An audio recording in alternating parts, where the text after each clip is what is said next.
আসসালামু আলাইকুম রহমতুল্লাহি অবরকাতুহু। সম্মানিত দর্শক, বাংলাদেশের রাজনীতি অনেকটা জলে কুমির ডাঙ্গায় বাঘের পর্যায়ে পড়েছে।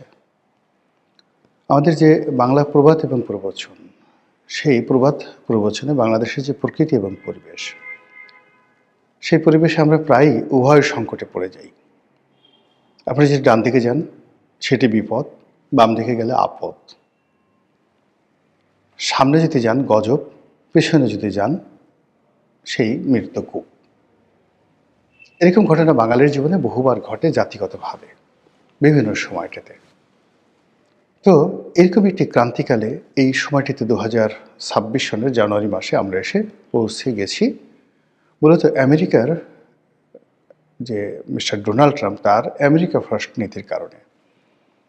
তিনি এই মুহূর্তে তার নিজের অভ্যন্তরীণ রাজনীতি, তার নিজের ব্যক্তিগত কেলেঙ্কারি এবং আমেরিকার যে অর্থনীতি এবং সেই অর্থনীতির দেউলিয়াত্ব, এগুলো মোকাবেলা করার জন্য তিনি খুব দ্রুত সম্পদ অর্জন করতে চান।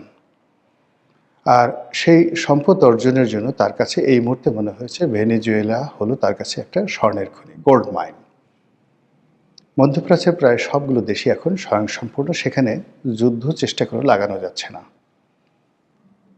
সিরিয়াতে যে সরকার প্রতিষ্ঠিত হয়েছে বাশার আল আসাদকে হটিয়ে, সেখানে মার্কিন সমর্থন ছিল, কিন্তু এখন আবার সেই সরকারকে আনস্টেবল করার জন্য বাশার আল আসাদের সরকারের যে জেনারেল যারা আছেন প্রায় 40,000 সৈন্য, তারা আবার যুদ্ধ শুরু করেছে এবং সেখানে মার্কিন যুক্তরাষ্ট্রের কোনো লাভ হবে না, বরং ক্ষতি হয়ে যাবে।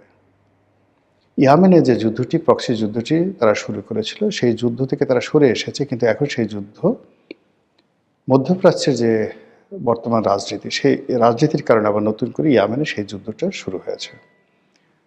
মার্কিন যুক্তরাষ্ট্র যে গ্রুপটিকে সমর্থন দিতেন, সেই গ্রুপটিকে এখন সংযুক্ত আরব আমিরাত লুফে নিয়েছে। আর সংযুক্ত আরব আমিরাতের সাথে রিয়াদের অর্থাৎ সৌদি আরবের যে দীর্ঘকালীন মিত্রতা ছিল, সেই মিত্রতাটা এখন আবার অহিনকুল সম্পর্কে পরিণত হয়েছে। আমেরিকা চলে আসার পরেও ইয়েমেনের যুদ্ধ থামছে না। তারা ইরানের বিরুদ্ধে একটা খুব শক্তিশালী কিছু করতে চাচ্ছে এবং সেটা ইসরায়েলকে দিয়ে। কিন্তু এখন মধ্যপ্রাচ্যের যে একটা স্টেবল অবস্থা, এখানে আইএস নেই, এখানে বাশার আল আসাদ নেই, এখানে হুতি নেই। তো সেই অবস্থাতে এখন যিনি ইসরায়েলের প্রধানমন্ত্রী রয়েছেন মিস্টার নেতানিয়াহু, তিনি কোনো উপলক্ষ পাচ্ছেন না ইরানকে নিয়ে কোনো কিছু করার জন্য। এর ফলে কী হলো, ইরানের অভ্যন্তরীণ বিষয়ে হস্তক্ষেপ করা ছাড়া ইরানের সঙ্গে সরাসরি যুদ্ধ করা বা প্রক্সি যুদ্ধ চালানোর মতো কোনো উপলক্ষ আমেরিকা পাচ্ছে না। এবং সেটা আজকের এই যখন ভিডিওটা করছি, তখন 1950 সাল এবং 1979 সালের মতো প্রায় একই অবস্থা তেহরানে হচ্ছে। দ্বিতীয় বিশ্বযুদ্ধের আগে এবং প্রথম মহাযুদ্ধের পরে জার্মানির যে অবস্থা হয়েছিল এবং যেভাবে হিটলারের উত্থান হয়েছিল এবং যেখানে জার্মান মুদ্রার পতন হয়েছিল, ঠিক একইভাবে ইরানের যে রুপি বা ইরানের যে মুদ্রা, সেই মুদ্রার দরপতন ঘটেছে। মানুষ হাহাকার করছে এবং মানুষের রীতিমতো জীবন জীবিকায় টান পড়েছে। ফলে তারা ইসলামিক রেভলিউশনের বাইরে গিয়ে নতুন একটি বিধি ব্যবস্থার জন্য রাস্তায় নেমেছে, যদিও তারা সবাই আমেরিকা বিরোধী। এবং তারা যারা এখন বিদ্রোহ করছে, তারা অস্ত্র হাতে, যেটা ইরানিয়ান যে বিপ্লবী বাহিনী, তাদের বিরুদ্ধে যুদ্ধ করছে। সবাই বলার চেষ্টা করছে আমেরিকার মদত আছে, অবশ্যই আমেরিকার মদত আছে, কিন্তু বাস্তব সমস্যা সেখানে আছে। এই অবস্থাতে মধ্যপ্রাচ্য কেন্দ্রিক আমেরিকার যে বিনিয়োগ ছিল, সেটা তাকে তার অস্তিত্বের সাথে সরিয়ে আনতে হবে এবং এখান থেকে তার যে রেভিনিউ জেনারেট হতো, সেই রেভিনিউটা কার্যত এখন বন্ধ হয়ে আছে। ফলে তাকে যদি বাঁচতে হয়, অবশ্যই ভেনেজুয়েলার 21 ট্রিলিয়ন ডলারের সমমূল্যের তেল লাগবে। এরকম মানে আপনি যখন কোনো একটা রাক্ষস তৈরি করবেন, হাতি পুষবেন, তাকে তো খাবার দিতে হবে। এখন আমেরিকার যে সোসাইটি, দ্য প্লিস্টিক সোসাইটি, এবং তারা যে রাষ্ট্রের ব্যয় যে পর্যায়ে নিয়ে গেছে, সেখানে তাদের প্রচুর অর্থ লাগবে। যুদ্ধ হোক, সারা পৃথিবীকে মেরে কেটে তছনছ করে হোক, তাদের সেই জিনিসটি লাগবে, এবং সেই যুদ্ধ তারা শুরু করে দিয়েছে এখন ভেনেজুয়েলাতে। এরপরে তারা যুদ্ধ করতে চাচ্ছে একদম ইউরোপের সঙ্গে, তারপরে তারা যুদ্ধ করতে যাচ্ছে ভারতের সঙ্গে। এখন আমাদের জন্য যে সমস্যাটা হলো, আমেরিকার বন্ধু হতে হবে অথবা ভারতের বন্ধু হতে হবে। যদি আমেরিকার বন্ধু হই, তাহলে ভারতের শত্রু হতে হবে এই মুহূর্তে। এটি বিপদ যদি ডানে যান। আর অন্যদিকে যদি ভারতের বন্ধু হন, তাহলে আমেরিকার শত্রু হতে হবে। এবং এখানে গত 17 মাসে আমেরিকা যেভাবে আইএসআইয়ের মাধ্যমে, পাকিস্তানের মাধ্যমে তাদের বিভিন্ন স্তরে যে একটা অটো ম্যানেজমেন্ট তারা গড়ে তুলেছে, যেটি স্বাধীনতার পরে আমেরিকা এটা পারেনি, ভারতও পারেনি। তারা কিন্তু গত 17 মাসে এটা করে ফেলেছে। এখন আমেরিকা এবং পাকিস্তান ইচ্ছে করলেই বাংলাদেশে তাদের যে কোনো একটি গোয়েন্দা নেটওয়ার্ক দিয়ে ভেনেজুয়েলার মতো একটা কাণ্ড এখানে ঘটাতে পারে। অন্যদিকে দিল্লি কিন্তু বসে ছিল না। তারা গত 15 বছরে যেভাবে চোখ বুজে শেখ হাসিনার উপর নির্ভর করে তাদের অনেক কার্যক্রম তারা বন্ধ রেখেছিল, অনেক ব্যাপারে ঢিলেমি দিয়েছিল। এর কারণ হলো হুকুম দিলেই হয়ে যায়, সেখানে তো তাদের নিজেদের কোনো বিনিয়োগ করার দরকার পড়ে না। সেই কাজগুলো দিল্লি করার পরে যখন তাদের পুরো পররাষ্ট্রনীতি, কূটনীতি, তাদের যে গোয়েন্দা তৎপরতা বাংলাদেশকে ঘিরে সব কিছু মুখ থুবড়ে পড়ে যায় 2024 সালের আগস্ট মাসে। এর ফলে কি হলো, দিল্লিতে তোলপাড় শুরু হয়ে যায়। নরেন্দ্র মোদী সরকার, তার পররাষ্ট্র বিভাগ, তার সামরিক বিভাগ, বেসামরিক বিভাগ, সীমান্ত বাণিজ্য, সীমান্ত নিরাপত্তা সব মিলিয়ে তছনছ অবস্থা।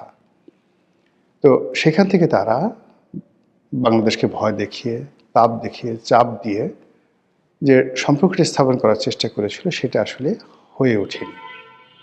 আবার ডক্টর মোহাম্মদ ইউনূস সরকার প্রথম দিকে ভারত বিরোধিতা করেছে, পরবর্তীতে যখন ভারতের বন্ধু হতে চেয়েছে তখন আবার ভারত ঘাড় বাঁকা করেছে। আর এখন এমন একটা অবস্থা হয়ে গেছে অ্যাট দিস মোমেন্ট 2026 সালের জানুয়ারি মাসে আমেরিকা এবং ভারত তাদের সর্বোচ্চ আকর্ষণ দিয়ে, এটাকে আপনি গ্র্যাভিটি বলতে পারেন বা মহাকর্ষণ শক্তি বলতে পারেন, এটা দিয়ে এখন বাংলাদেশকে টানবে তাদের পক্ষে। এবং সেই পক্ষে টানার জন্য যত রকম অনার সৃষ্টি তাদের করা দরকার, যেটি উভয় দেশই এই ব্যাপারে কিন্তু যথেষ্ট পটু। ভারত তাদের প্রতিবেশীর উপরে নানা সময় প্রভাব বিস্তার করতে গিয়ে সে সকল দেশে যুদ্ধ লাগিয়ে দিয়েছে। যেমন ধরুন নেপালে, শ্রীলঙ্কাতে। এবং শ্রীলঙ্কাতে তারা সৈন্য পাঠানোর ফলে সেখানে যে তামিলনাড়ুতে বা তাদের যে ভারতের তামিলনাড়ুতে এবং শ্রীলঙ্কার যারা তামিল জনগোষ্ঠী, সেখানে যে বিক্ষোভ এবং বিদ্রোহ শুরু হয়েছিল, তার কারণে রাজীব গান্ধীকে প্রাণ দিতে হয়েছিল এবং শ্রীলঙ্কার একজন প্রেসিডেন্টকেও কিন্তু মরতে হয়েছিল। তো কাজেই ভারত ঝুঁকি নিতে জানে। তারা যেভাবে কাশ্মীর সমস্যার সমাধান করেছে বা চেষ্টা করে চলেছে, যেভাবে কাশ্মীরে দমন পীড়ন তারা চালাচ্ছে, এটি চীন, আমরা চীনের উইঘরে যে মুসলিম সম্প্রদায় রয়েছে তাদের উপর চীনের কর্তৃত্ববাদী সরকারের বা একনায়ক সরকারের যে দমন পীড়ন, এটি নিয়ে সারা দুনিয়াতে বিভিন্ন তর্ক বিতর্ক হয়। কিন্তু কাশ্মীরে ভারত যে কাজগুলো করে যাচ্ছে, সেই কাজের ব্যাপারে ভারতের ভিতরে এবং ভারতের বাইরে হোয়াট এভার মেবি যা কিছু হোক না কেন, ওটা ভারত ড্যাম কেয়ার। ভারত এই যে কিছুদিন আগে সেখানে যে সামরিক অভিযান চালিয়েছিল, যেখানে প্রায় 8 লাখ সৈন্য, কল্পনা করতে পারেন 8 লাখ ভারতীয় সৈন্য সেখানে কাশ্মীরে তারা মোতায়েন করেছিল। তো এরকম তারা যখন সিকিম দখল করেছিল, হায়দ্রাবাদের নিজামকে তারা ক্ষমতাচ্যুত করেছিল, তারা যে সময়টাতে পাকিস্তানের সাথে যুদ্ধ করেছিল, একটি বারের জন্য কিন্তু তারা নীতি নৈতিকতা বা সারা দুনিয়া কি বলল তারা চিন্তা করেনি। এমনকি 1971 সনে যখন বাংলাদেশে তারা অপারেশন চালালো, পাকিস্তানের সঙ্গে যুদ্ধ বাঁধিয়ে দিল, এবং যেভাবে বাংলাদেশের মুক্তিযুদ্ধে তারা প্রথমে লজিস্টিক সাপোর্ট দিল, তারপরে সমর্থন দিল, এরপরে স্বীকৃতি দিল, এরপর নিজেরা সরাসরি যুদ্ধে জড়িয়ে পড়ল। আপনি এরকম দ্বিতীয় কোনো রাষ্ট্র গত 70 বছরে পৃথিবীতে ফর্ম হয়েছে যারা যুদ্ধ করতে গিয়ে একটা মিনিট চিন্তা করে না, এরকম একটা রাষ্ট্র ভারত। তো আমেরিকা সেই তুলনায় রাশিয়া কিন্তু বা মিস্টার পুতিন অনেকটা লিবারেল, অনেকটা লিবারেল। তো আমরা এখন সেই যে আমেরিকা এবং ভারত এই দুটো রাষ্ট্রের যে জাতাকল, সেই জাতাকলের মধ্যে পড়ে রীতিমতো যারা বুঝতে পারছেন তারা কাতরাচ্ছেন, আর যারা বুঝতে পারছেন না তারা বেকুবের মতো হা করে তাকিয়ে আছেন। আর এই সময়টিতে একটা দেশের অর্থনীতি যেরকম থাকা দরকার, রাজনীতি যেরকম থাকা দরকার, এরকম একটা পরিস্থিতিতে ন্যূনতম একটা স্ট্যান্ডার্ড থাকলে এগুলো মোকাবেলা করা যায়। যেমন ধরুন, একজন প্রেসিডেন্টকে ধরে নিয়ে যাওয়া হয়েছে, কিন্তু ভেনেজুয়েলার প্রশাসন ভেঙে পড়েনি। সেখানে ভাইস প্রেসিডেন্ট ক্ষমতা নিয়েছেন, মন্ত্রিপরিষদ বহাল আছে, এবং জনগণ রাস্তায় নেমে আসছে, এবং একই সঙ্গে সেনাবাহিনী তারা যুদ্ধ করার জন্য প্রস্তুতি নিচ্ছে, প্রায় 3.5 লাখ সেনাবাহিনী। তো কাজেই সেই যে ভেনেজুয়েলার যে অবস্থা হয়েছে, এর যদি 100 ভাগের 1 ভাগ বাংলাদেশে ঘটে, বাংলাদেশের ডক্টর মোহাম্মদ ইউনূস, শেখ হাসিনা, তারেক জিয়া বা এদের কাউকে ধরে নেওয়ার দরকার নেই আমেরিকার। এখান থেকে যদি যে কোনো একটা সাধারণ মানুষকে শুধু প্রকাশ্যে ধরে নিয়ে যায়, এতে বাঙালির যে কম্পন শুরু হয়ে যাবে, বাঙালির যে ভয়, মানে যারা সীমান্ত পাড়ি দিতে পারবে তারা তো সীমান্ত পাড়ি দিবে, আর যারা পাড়ি দিতে পারবে না তারা বলবে বেঁচে থাকার চেয়ে বঙ্গোপসাগরে ডুবে মরা অনেক অনেক নিরাপদ, এবং তারা সেই কাজটি তারা করবে।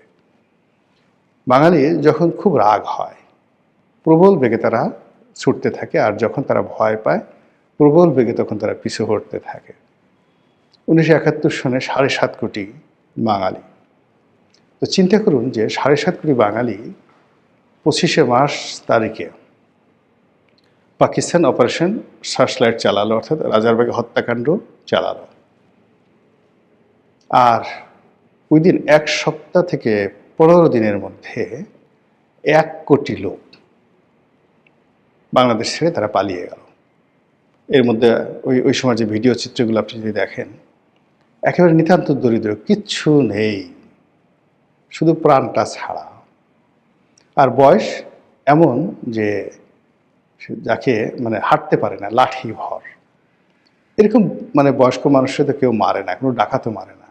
সেই মানুষগুলো দলে দলে ভারতে পালিয়ে গেল, এবং বলা হয়ে থাকে যে ভারতে এই বৃদ্ধ মানুষ, অসুস্থ মানুষ যারা বিভিন্ন ভারতীয় ক্যাম্পে গেছে, ওখানেও লক্ষ লক্ষ মানুষ মারা গেছে একেবারে স্বাভাবিক রোগ শোক এবং স্বাভাবিক মৃত্যুতে। তো যেটা বলছিলাম যে আমাদের দেশে প্রতিরোধ করার ক্ষমতা, রেজিস্ট করার ক্ষমতা, এটি 2-3 দিনের বেশি থাকে না, এরপরে মানুষ উল্টো দৌড় দেয়। তো সেই ক্ষেত্রে ভারত অথবা আমেরিকা তারা যদি মানে আমাদের জন্য নয়, তারা হলো তাদের নিজেদের স্বার্থ দ্বন্দ্ব সংঘাতের কারণে পরস্পরের বিরুদ্ধে তারা ঝাঁপিয়ে পড়বে, এবং সেই কাজটি যদি তারা করে এবং তার রেশ যদি বাংলাদেশে পড়ে, আর আমাদের 7 সিস্টার্স, ভারতের যে 7 সিস্টার্স আমাদের চারিদিকে যারা আছে তারা, এবং এখানে রোহিঙ্গাদের আবাসভূমি আরাকান অঞ্চল, সেই আরাকান অঞ্চল এরা যদি রিয়্যাক্ট করে, একই সঙ্গে আওয়ামী লীগের যে সমস্ত লোকজন তারা ওত পেতে আছে যে যে কোনো একটা সুযোগ পেলে তারা একটা লঙ্কাকাণ্ড ঘটিয়ে ফেলবে, এবং তারা যদি গর্ত থেকে বের হয়ে আসে, সীমান্ত পাড়ি দেয়, কেউ কোনো কিছু সংগঠিত করার চেষ্টা করে, সেটা অপকর্ম বলেন, সন্ত্রাস বলেন, চুরি বলেন, রাহাজানি বলেন, হোয়াট এভার মেবি, পুরো পরিস্থিতি কারোরই নিয়ন্ত্রণে থাকবে না। আল্লাহ ভালো জানেন আমাদের ভাগ্যে কি আছে। শুধু প্রার্থনা, নিরন্তর তিনি আমাদেরকে তার অপার মহিমা এবং করুণার মধ্যে তিনি রাখুন। তার রহমতের চাদর দ্বারা আমাদেরকে আচ্ছাদিত করে রাখুন। তার রহমত এবং বরকত ছাড়া আমাদের আসলে আর কোনো ভরসা নেই। আসসালামু আলাইকুম রহমতুল্লাহি ওয়া বারাকাতুহু।